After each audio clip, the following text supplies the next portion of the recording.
తెలంగాణ ప్రభుత్వం ప్రవేశపెట్టిన బడ్జెట్ గురించి తెలుసుకుందాం.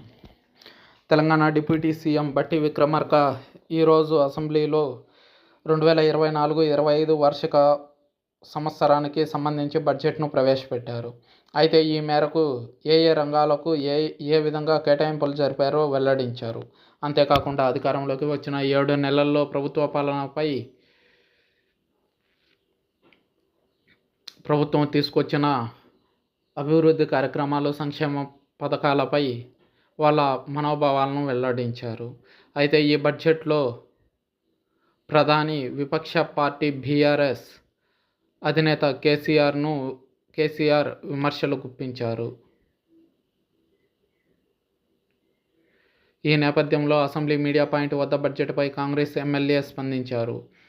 మదన్ మోహన్ రావు మాట్లాడుతూ రేవంత్ రెడ్డి ఆధ్వర్యంలోని ప్రజా సంక్షేమం బడ్జెట్ అని, ఇది రైతు బడ్జెట్ అని ఆయన వ్యాఖ్యానించారు. తెలంగాణ వచ్చిన 10 ఏళ్లలో నీటిపారుదల ప్రాజెక్టులు అన్ని డబ్బులు తగలేశారని, గ్రామీణ ప్రాంతాల్లో రోడ్లు, త్రాగునీటి సదుపాయాలు లేవన్నారు. స్కూల్స్లో టీచర్స్ లేరని, విద్యా రంగాలకు నిధులు కేటాయింపు చేయడం జరిగిందన్నారు. జాబ్ క్యాలెండర్ కూడా పెట్టడం జరిగిందన్నారు.